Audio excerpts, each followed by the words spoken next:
Dear friends, channel में आपका स्वागत है। लॉ रिलेटेड टू वोमेन की सीरीज में आज का हमारा टॉपिक है the medical termination of pregnancy act 1971, जिसे शॉर्ट में एमटीपी एक्ट 1971 भी कहते हैं। तो let us see what are the key provisions in MTP act 1971. We are covering this act under following heading: Objective of MTP Act, arrangement of section, key definition, key provisions and leading cases. तो what is objective of MTP act? तो आप देखेंगे, जैसा आपको नाम से लग रहा है, मेडिकल टर्मिनेशन ऑफ प्रेगनेंसी। तो ये एक्ट है किसी भी वोमेन की प्रेगनेंसी को टर्मिनेट लॉफुल तरीके से कैसे किया जा सकता है। और ये चूंकि 1971 का एक्ट है, इसके पहले मेडिकल टर्मिनेशन ऑफ प्रेगनेंसी जैसा टर्म कहीं लॉ में यूज नहीं होता था। हालांकि आईपीसी के अंदर मिसकैरेज वर्ड यूज होता था, जिसके सेक्शन है सेक्शन 312 से लेके 318 के बीच में, which cover mainly of provisions related to miscarriage and infanticide. अब मिसकैरेज कोई भी अगर करेगा तो, और इन प्रोविजन के अंतर्गत अगर वो ऑफेंस में आता है तो इट इज पनिशेबल। अब इसमें क्या होता था, जो रजिस्टर्ड मेडिकल प्रैक्टिशनर हैं या डॉक्टर हैं, उनको भी इसमें ऑफेंस के अंतर्गत ले लिया जाता था, चाहे उनकी इंटेंशन अच्छी रही हो या अच्छी नहीं रही हो। तो इन सारी चीज़ों को कंसिडर करते हुए एक लॉ की रिक्वायरमेंट थी कि अगर कोई लॉफुल टर्मिनेशन ऑफ प्रेगनेंसी की रिक्वायरमेंट है मेडिकल प्रैक्टिशनर को, तो वो कौन सा ऐसा एक्ट हो जिसमें वो जायज़ तरीके से की जा सके। तो जैसा आपको मालूम है कि कई बार सर्टेन प्रेगनेंसी को टर्मिनेट करना जरूरी भी होता है, वुमेन की हेल्थ के पॉइंट ऑफ व्यू से या पैदा होने वाले बच्चे के अपंग होने के कंडीशन में कई बार ये जरूरी होती है। हालांकि केस बिगड़ जाता था तो सारी चीज़ें डॉक्टर के ऊपर आ जाती थी और वर्डन ऑफ प्रूफ और लोकस स्टैंडी डॉक्टर के ऊपर आ जाती थी। तो उस एंगल से ये एक्ट एक अनेबलिंग एक्ट है, जो मेडिकल टर्मिनेशन ऑफ प्रेगनेंसी इस लॉ के अंतर्गत होती हैं, उसमें ये सेफ्टी प्रदान करता है। और उनको अगर लॉफुल तरीके से उन्होंने इस एक्ट के अंतर्गत रहते हुए किया है तो वो ऑफेंस नहीं माना जाता। तो इस ऑब्जेक्टिव से ये मेडिकल टर्मिनेंसी ऑफ प्रेगनेंसी एक्ट लागू किया है 1971 में। तो इसके प्रीम्बल में भी आप देखेंगे तो यही लिखा हुआ है, an act to provide for the termination of certain pregnancies by registered medical practitioner and for matter therewith और incidental thereto. Means termination of certain pregnancy से रिलेटेड जितने भी मैटर हैं, अगर वो इस एक्ट के अंतर्गत किए जाएंगे, इस एक्ट के प्रोविजन के अंतर्गत किए जाएंगे, तो वो अनलॉफुल नहीं होंगे और उन पे आईपीसी के सेक्शन लागू नहीं होंगे। तो ये इसकी बैकग्राउंड है। अब हम आगे देखते हैं कि इसमें कितने सेक्शन हैं और उन सेक्शन का अरेंजमेंट क्या है। ये एक छोटा सा एक्ट है और इसमें सिर्फ 8 सेक्शन है, 1 to 8 सेक्शन है। और छोटा एक्ट होने की वजह से ना ही तो इसमें कोई चैप्टर है और ना ही इसके कोई पार्ट है। अब हम आगे देखते हैं, जैसे सभी एक्ट के अंदर सेक्शन 2 या सेक्शन 3 डेफिनेशंस के लिए होता है, तो इसमें कौन कौन सी डेफिनेशन है। तो इसके अंदर बहुत कॉमन डेफिनेशन है और ज़्यादातर डेफिनेशन किसी ना किसी एक्ट से डायरेक्टली रेफर की हुई है। तो गार्जियन, लुनेटिक और माइनर आरएमपी, ये 4 डेफिनेशन इस एक्ट के अंदर सेक्शन 2 में दी गई हैं, जिनको हम वन बाय वन देख लेते हैं। गार्जियन की डेफिनेशन एज वेरी कॉमनली सभी एक्ट के अंदर, चाहे वो इंडियन कॉन्ट्रैक्ट एक्ट हो या गार्जियनशिप एक्ट हो। दूसरा जनरल डेफिनेशन यही है कि person having custody of minor और लुनेटिक। लूनेटिक और माइनर का जो भी लॉफुल गार्जियन होता है इस एक्ट के अंदर भी वही गार्जियन माना जाएगा। तो ये सेक्शन 2 में दिया गया है। सेक्शन 2B में लूनेटिक्स की डेफिनेशन वही डेफिनेशन है जो सेक्शन 3 के इंडियन लूनेटिक एक्ट 1912 में दी गई है। तो आप एग्जाम में भी अगर सीधे यही लिख देंगे तो आपको लूनेटिक की 1912 की जो लूनेटिक एक्ट है उसको एक्सप्लेन करने की जरूरत नहीं है। सेम माइनर की डेफिनेशन है same as Indian majority act 1912। तो इंडियन मेजोरिटी एक्ट में माइनर की डेफिनेशन ये है कि ऐसा पर्सन जिसने 18 ईयर की एज अचीव कर ली हो या सॉरी नहीं की हो तो वो माइनर होता है, और जिसने अचीव कर ली होती है वो मेजर हो जाता है। तो same definition is applicable here also.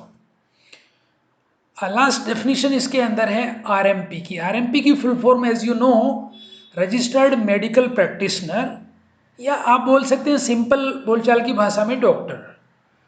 Doctor की भी वही डेफिनेशन है जो इंडियन मेडिकल काउंसिल एक्ट 1952 के सेक्शन 2 में दी हुई है।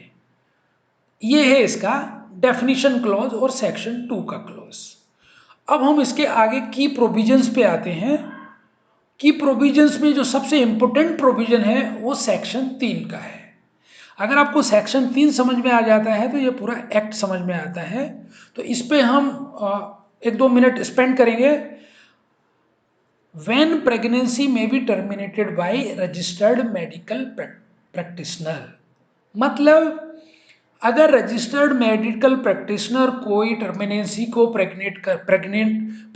को टर्मिनेट करता है तो वो कब लॉफुल मानी जाएगी, वो सेक्शन 3 के अंदर दिया हुआ है।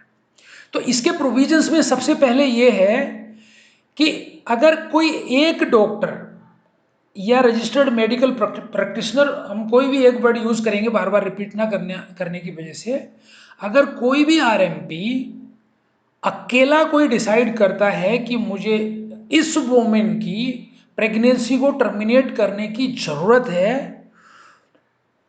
तो वो प्रेगनेंसी के 12 वीक के अंदर अंदर की प्रेगनेंसी है तो ही उसको अथॉरिटी है करने की। अदरवाइज अगर 12 वीक से ज़्यादा की प्रेगनेंसी हो गई है तो उसमें एक आरएमपी की एक डिसीजन नहीं चलेगा, उसमें कम से कम 2 आरएमपी का डिसीजन होना चाहिए।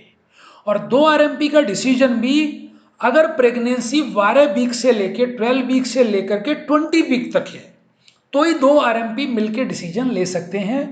20 वीक के अगर ऊपर की प्रेगनेंसी हो गई है तो 2 या उससे ज़्यादा भी मिलकर के लॉफुली इस सेक्शन में डिसाइड नहीं कर सकते कि प्रेगनेंसी को टर्मिनेट किया जा सकता है कि नहीं किया जा सकता है।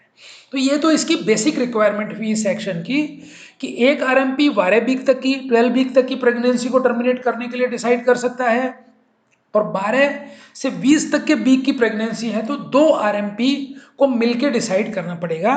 ये इसकी फर्स्ट रिक्वायरमेंट है।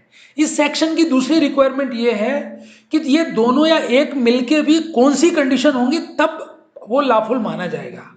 तो उसमें पहली कंडीशन ये है, अगर जो प्रेगनेंसी है सब्जेक्टेड प्रेगनेंसी है वो प्रेगनेंसी उस वोमेन के लिए फिजिकल या मेंटल स्ट्रेस का कारण बनती है तो। अब फिजिकल या मेंटल स्ट्रेस का कारण वो कब कब बन सकती है वो इस सेक्शन के एक्सप्लेनेशन पार्ट में दिया गया है। वो क्या है, अगर वो प्रेगनेंसी उस वोमेन को रेप की वजह से हुई है तो नेचुरली हमारे इंडियन सिनेरियो में वो उस वोमेन के लिए मेंटल स्ट्रेस का कारण बन सकती है। तो रेप की प्रेगनेंसी को जनरली 1 या 2 डॉक्टर ऊपर डिस्कस किए हुए पैरामीटर के अंतर्गत टर्मिनेट करेंगे तो वो लॉफुल माना जाएगा। और दूसरा कारण ये हो सकता है कि अगर प्रेगनेंसी में जो जो भ्रूण है, जो बच्चा है, जो फीटस है, अगर वो पैदा होने पे अपंग पैदा होने का चांसेस है या उसमें सीरियस डिफॉर्मिटी होने का चांसेस है, उस केस में भी प्रेगनेंसी को टर्मिनेट करना लॉफुल हो सकता है। तो ये बेसिक पैरामीटर हैं सेक्शन 3 में जो टर्मिनेशन ऑफ प्रेगनेंसी के लिए अगर इन सबको कंसीडर करके किया जाएगा तो वो ऑफेंस नहीं माना जाएगा और वो लॉफुल माना जाएगा। एक और लास्ट इसके अंदर कंडीशन है कि ऐसी प्रेगनेंसी इन सब कंडीशन में भी अगर फुलफिल हो रही है तो उस वोमेन की या उस लेडी की फ्री कंसेंट बहुत जरूरी है। अगर वो कंसेंट देती है तो ही डॉक्टर उसको टर्मिनेट करेगा। अगर वो वोमेन माइनर है या लूनेटिक है तो उसके गार्जियन की कंसेंट का होना बहुत जरूरी है। अगर इन पैरामीटर के अंतर्गत कोई भी आरएमपी इन इसेंशियल कंडीशन को फॉलो करते हुए टर्मिनेशन ऑफ प्रेगनेंसी करते हैं तो वो ऑफेंस नहीं मानी जाएगी किसी भी लॉ के अंतर्गत। तो ये था सेक्शन 3 का बहुत ही क्रिटिकल इंफॉर्मेशन जो इसका मेडिकल टर्मिनेशन ऑफ प्रेगनेंसी का जिस्ट है। अभी हम अगले सेक्शन पे चलते हैं। सेक्शन 4 ये बोलता है कि कौन से प्लेस पे प्रेगनेंसी टर्मिनेट की जा सकती है। प्रेगनेंसी टर्मिनेट करने के लिए सेक्शन 4 में ये प्रोविज़न है कि वो गवर्नमेंट हॉस्पिटल में ही की जानी चाहिए। और इसके अलावा अगर गवर्नमेंट हॉस्पिटल की फैसिलिटी अवेलेबल नहीं है तो दूसरे ऐसे हॉस्पिटल में जहाँ पे गवर्नमेंट ने उसको प्रेस्क्राइब कर रखा हो और अप्रूव कर रखा हो, सेक्शन 3 की कंडीशन मैच होने पे प्लेस सेक्शन 4 के अंतर्गत ये दो ही होने चाहिए, या तो गवर्नमेंट हॉस्पिटल होना चाहिए या ऐसा प्लेस होना चाहिए जो गवर्नमेंट ने प्रेस्क्राइब कर रखा है सेक्शन 4 के अंतर्गत। सेक्शन 4 में सेक्शन और 3 और 4 के लिए प्रोविजो दे रखा है, एक्सेप्शन दे रखा है कि सेक्शन 3 और 4 के प्रोविजन कब एप्लीकेबल नहीं होंगे। सेक्शन 3 और 4 के प्रोविजन किसी भी आरएमपी के लिए तब एप्लीकेबल नहीं होंगे जहां वो गुड फेथ में बहुत ही अर्जेंसी में ये डिसीजन लेता है टर्मिनेट करने का, जो उसने गुड फेथ में उस वुमेन की लाइफ को बचाने के लिए किया है। फॉर एग्जाम्पल, अगर वुमेन प्रेग्नेंट है और उसकी कंडीशन बहुत क्रिटिकल है और डिले किया या सेक्शन और 3 और 4 के प्रोविजंस को फॉलो करने में पड़े तो उस वुमेन की जान जा सकती है। ऐसा अगर वो आरएमपी गुड फेथ में करता है तो सेक्शन 5 का प्रोविजन उसको इस चीज़ के लिए रिलैक्सेशन करता है। लेकिन इसके अंदर एक और प्रोविजन है कि आरएमपी के अलावा और कोई भी अगर मेडिकल टर्मिनेंसी को प्रेगनेंसी को टर्मिनेट करता है तो इस सेक्शन में उसको कोई भी डिफेंस नहीं मिलेगा और वो आईपीसी के मिसकैरेज के सेक्शन में ऑफेंस के लिए पनिशेबल होगा। तो ये सेक्शन 5 का प्रोविजन है। सेक्शन 6 बहुत सिंपल है। इस एक्ट को इम्प्लीमेंट करने के लिए सेंट्रल गवर्नमेंट को जो भी रूल बनाने हैं उसको इसमें पावर दी हुई है। पावर फॉर एग्जांपल आरएमपी कौन होगा, उसका प्रोसेस कैसे होगा, प्लेस कैसे डिसाइड किए जाएंगे, एटसेट्रा। सेक्शन 7 की अगर हम बात करें तो इसमें स्टेट गवर्नमेंट को जो भी रूल सेंट्रल गवर्नमेंट ने बनाए हैं या इस एक्ट के जो प्रोविजन हैं उनको रेगुलेट कैसे करेंगे, उसके लिए सेक्शन 4 में स्टेट गवर्नमेंट को पावर दी हुई है। और लास्ट सेक्शन है इसका section 8, protection of RMP for action taken in good faith. ये गुफ नहीं है, गुड है, थोड़ा ध्यान से देखिएगा। हालांकि सेक्शन 5 में डिफेंस प्रोविजन दिया गया है आरएमपी के लिए, लेकिन यहाँ पे स्पेशली एक सेक्शन दिया हुआ है कि इस एक्ट की कंडीशन को फॉलो करते हुए कोई भी रजिस्टर्ड मेडिकल प्रैक्टिशनर अगर गुड फेथ में कोई काम करता है तो उसका कोई भी काम ऑफेंस नहीं माना जाएगा। तो आप देखेंगे इस छोटे से एक्ट में जो सर्जन गुड फेथ में भी काम करते थे और बाद में वो अपने प्रोफेशन में लीगली ट्रैप हो जाते थे और परेशान हो जाते थे, उनके लिए ये एक्ट बहुत ही वरदान साबित हुआ है। और इसकी जानकारी अगर उनको होगी तो उसको इनका फ़ायदा मिल सकता है और वो गुड फेथ में किए हुए काम के लिए पनिश नहीं होंगे और उनको डिफेंस मिल सकता है। अब हम लास्ट में देखते हैं कि इससे रिलेटेड लीडिंग केसेस क्या हैं। ये लॉ स्टूडेंट के लिए स्पेशली इम्पोर्टेंट होता है क्योंकि उनको अपनी क्वेश्चन में लीडिंग केसेस को मेंशन करना मैंडेटरी होता है अच्छे मार्क्स अचीव करने के लिए। तो यहाँ पे हमने 2 लीडिंग केस लिए हैं, ये बहुत ही लीडिंग केस हैं इस एक्ट के। Sucheta Srivastava versus Chandigarh administration AIR 2009। इस केस के अंदर सुचेता श्रीवास्तव एक इमेच्योर वुमेन थी जिनकी सैनिटी 9 ईयर के बच्चे की मैच्योरिटी के बराबर थी, और वो एक वोमेन प्रोटेक्शन होम के अंदर थी, और वहाँ पे उनका उनका रेप हुआ और वो प्रेग्नेंट हो गई। अब चूंकि उनकी उनकी मैच्योरिटी एज के हिसाब से बहुत कम थी और 9 ईयर के बच्चे की थी, तो प्रोटेक्शन होम के जो इंचार्ज थे उन्होंने टर्मिनेशन के लिए इस एक्ट के अंतर्गत कोर्ट के अंदर एप्लीकेशन दी। अब एप्लीकेशन होते होते ये मामला 12 से वीक के बीच बीच में चला गया। अब हाई कोर्ट ने तो परमिशन दे दी, लेकिन सुचेता श्रीवास्तव से जब पूछा गया तो उनकी मर्जी थी कि उनको प्रेगनेंसी रखनी है। अब ये मैटर सुप्रीम कोर्ट में चला गया। अब सुप्रीम कोर्ट के सामने दुविधा ये थी कि 12 से 20 तक की अगर कोई मेडिकल टर्मिनेशन ऑफ प्रेगनेंसी की रिक्वायरमेंट है तो 2 आरएमपी और उनका गार्जियन अगर लिख के देगा, 2 आरएमपी का डिसीजन होगा तो वो हो सकती है। लेकिन इस यूनिक केस में लेडी की एज ज़्यादा थी, लेकिन उनकी मैच्योरिटी 9 ईयर के बच्चे के जितनी थी, और वो चाहती थी कि उस प्रेगनेंसी को रखा जाए। तो कोर्ट ने बहुत हिस्टोरिक डिसीजन लिया कि इस प्रेगनेंसी को रखा जाए, उसको टर्मिनेट ना किया जाए। और ये इस तरह से एक फेमस केस हुआ जिसमें आगे ये डिसाइड हो गया कि कोई भी वुमेन को प्रेगनेंसी रखने का जो राइट है, उसका फंडामेंटल राइट है। वो चाहे तो डिसाइड कर सकती है कि उसको प्रेगनेंसी रखनी है, और वो नहीं चाहे तो वो ये भी डिसाइड कर सकती है नहीं रखनी है। तो इसको डायरेक्टली फंडामेंटल राइट से भी रिलेट कर दिया गया। दूसरा केस है इसमें important case, Asha Ben versus state of Gujarat.